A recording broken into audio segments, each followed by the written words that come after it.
মিস্ত্রিদা মানে এত দেরি করলে আজকে? কি বললি? মিস্ত্রিদা মানে এত দেরি হলো আর কি, মানে ওটাই বললাম। তোরা বিয়ে করিস নি কি বুঝবি পাটা চোদা। আজকে বাইকটা নিয়ে আসলে তাড়াতাড়ি আসতা।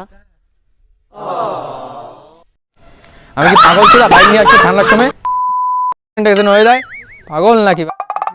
মানে বলছিলাম দেরি হয়ে গেল তো আসতে, আগুন পোয়াতে পোয়াতে আমাদের খিদে লেগে গেল, আর কি কাজ করা যাবে না মনে আছে। কিরে বাবা খিদা লাগছে? ও একটা বুদ্ধি আছে, তোদের লঙ্কাগুলো আছে না পড়া দিয়ে খা। খতম।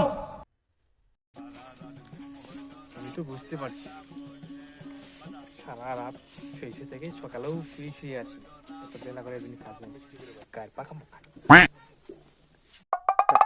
কি বললি তুই পাগল চোদা? আগে বিয়েটা তো কর তারপরে বুঝবি।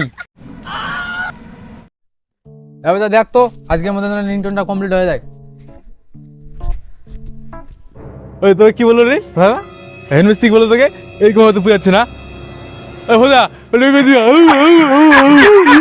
এবার বুঝতে পারলি তো, সব শাটারিংগুলো আজ করে দিবি আজকের মধ্যে কমপ্লিট পাই। আরে ম্যাচটা তো না, আমি বাড়ি থেকে যাচ্ছি বোধহয় ম্যাচটা। দেখ আছে বোধ আরে পাগল চোদা তোরা বুঝাচ্ছে তো বিড়ি নিয়ে পড়ে আছিস। না মানে বিড়িটা মানে পড়েছিল তো এখানে, বলছি পুরি নিয়ে কি ধরাইলে আর কি, খিদে পাইছিল।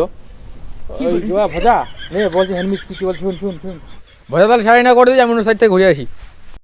শাটারিং তক্তাই তো না, বেশ ঠিক আছে আমি কাজটা করে দিচ্ছি। তো তখন আমি কি করবো? তো তখন আরে পাগলা চোদা ছিড়ার কথা বলছি না, ততক্ষণ রিংগুলো বানায় খাঁচাগুলো বানিয়ে দিস। রিং যে পাকাবো ডাইসে তো নাই। কেন তো 16 রাশি নাই, ওটা দিয়ে পাকাই দিস। মানে আরে পাগলা চোদা ডাইসে দিয়ে যাচ্ছেন। খাঁচা যে বাঁধবো তারই তো নাই। ঠিক আছে তুই একটা কাজ কর, তো নিচে তারগুলো দিয়ে বানিয়ে দিস, আমি অশোককে নিয়ে একটা সাইডে যাই।